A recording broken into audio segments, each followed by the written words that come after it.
Christine Maing, je te connais en tant que ce que j'appelle activatrice d'art. J'ai toujours aimé l'art, ça c'est sûr.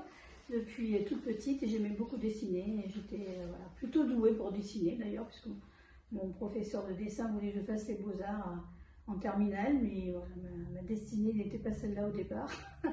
C'est à partir de notre séparation que finalement je me suis vraiment lancée dans une collection. Donc ça fait à peu près 15 ans. Et alors ta première œuvre? J'étais allée en fait à une exposition à Dijon. Cette œuvre s'appelait La vie, donc c'était comme pour une nouvelle vie. Je commençais une nouvelle vie artistique en fait, et de collectionneuse. C'est la première œuvre que je me suis achetée. Ça me plaisait énormément et La vie effectivement c'est une représentation avec déjà tout ce qui vient avant. Au-dessus de la tête elle a tous les ancêtres et c'était déjà cette idée de vie, de transmission que j'avais perçue même de loin, c'est ce qui m'avait, je pense, attirée. Et alors pourquoi toujours l'art singulier? Chez les singuliers, en fait, il y a une histoire derrière, on ressent quelque chose, on ressent l'émotion. C'est ce qui m'intéresse, c'est ressentir de l'émotion. Au moment du Covid, tu as joué un rôle particulier auprès de la communauté des artistes. Au moment du Covid, en fait, il y a beaucoup d'artistes qui étaient un peu à l'arrêt. Et moi, j'avais entendu parler d'une légende japonaise. Pendant une épidémie, une créature mystérieuse est sortie de la mer. Un fonctionnaire, à l'époque, qui a décrit cette fameuse créature. Elle avait des cheveux longs, elle avait trois jambes et elle avait des écailles sur le corps et un bec d'oiseau.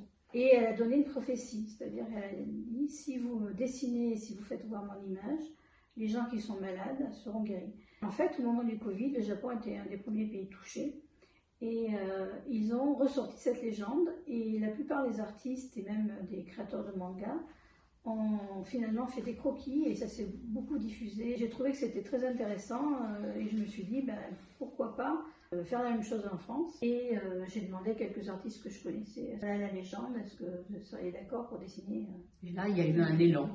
Exactement. En fait, ça a duré plus de 2 ans et demi et j'ai eu moi 3500 représentations sur mon site. Moi, je voulais absolument pouvoir un peu fixer une partie de ces créations. J'en ai discuté et en fait, j'ai pu le faire grâce à Sébastien Rousseau dans Tract. Et on a fait un spécial à m'habiller. Il a fallu que je choisisse 350 représentations. Oui, c'était un élan et certains artistes m'ont dit que ça les avait aidé à redémarrer dans une période qui était quand même très difficile. Et puis au dernier salon d'automne, surprise, il y avait 2 de tes tableaux qui étaient exposés. Alors comment tu t'es retrouvée au salon d'automne? En fait, c'est Patricia Berquin qui organise le groupe Mythes et Singularités. Elle m'a dit, pose ta candidature, il y aura une sélection. Et en fait, j'ai pris beaucoup de plaisir et je me suis dit effectivement, et j'aurais peut-être pas osé le faire tout de suite, je l'aurais peut-être fait à un moment donné, mais c'est vraiment elle qui m'a incité à le faire. Je pense qu'on oublie beaucoup de choses quand on dessine.